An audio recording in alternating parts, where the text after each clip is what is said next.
কাজ। কেন বললাম নেটওয়ার্ক? এখান থেকে বেরিয়ে গেলে হয়তো আপনাদের মনে হতে পারে চ্যান বিজনেস, একদম কিন্তু পিওর চ্যান বিজনেস। আর এই চ্যান বিজনেসটাকে আমি অন্তরের অন্তঃস্থল থেকে রেসপেক্ট করি, কেননা এই বিজনেসটা ছিল বলেই আমি জিনার মাধ্যমেই। দুর্গাবতী পাল, ময়না কেরালাতে আমার বাড়ি, এবং আমি পেশাগতভাবে স্বাস্থ্য দপ্তরে যুক্ত আছি। মার্চ 6-7 আগে আমি এই প্রোডাক্টটা আমাদের কলিগের মাধ্যমে পেয়েছিলাম। তো জিনিসটা যখন প্রথম বলেছিল এই গুণ ওই গুণ সেই গুণ অনেক কিছু শুনেছি, কিন্তু এর লিফলেট একটা প্লাস ইনগ্রেডিয়েন্টগুলো যেগুলো আছে আমি পেয়েছিলাম আমার স্যার অপূর্ব জানা ওনার মাধ্যম দিয়েই।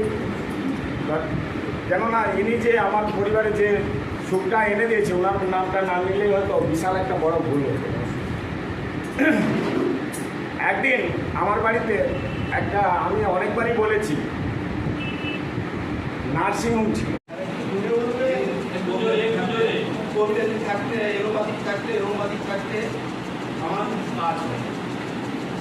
এই বিকল্প আমার বন্ধুর মাধ্যমে পেয়েছি, পেয়ে আমার কোনোদিনের মাধ্যমে আমার কিন্তু গ্যাস অ্যাসিডটাই চলে গেছে।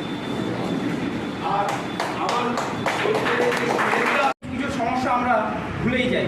আমার যেমন ছিল ইউরিক অ্যাসিড, যেই গোড়ালির ব্যথার সমস্যা, অ্যালার্জি, কোলেস্টেরল এবং নার্ভের সমস্যা। চেয়ারে বসে সবসময় কাজ করার জন্য একটা টান অনুভব করতাম। এই 4টা সমস্যার জন্য আমি কিন্তু খেয়েছিলাম।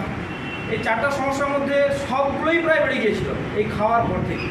কিন্তু প্রায় 3 মাস, মানে 2টো কন্টেনারের পরে স্যার এগুলি বললেন আমি একজন যাত্রা শিল্পী, তো এই প্রোডাক্টটা এই বিকল্প আমার হাতে কীভাবে সে পৌঁছালো?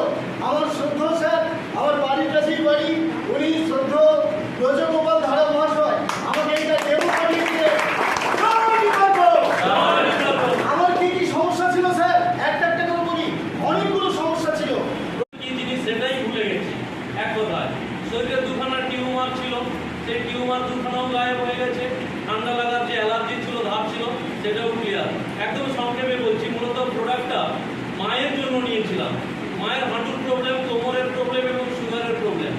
তার থেকে যেটা মাকে বেশি কষ্ট দিত সেটা হচ্ছে স্কিনে অ্যালার্জি।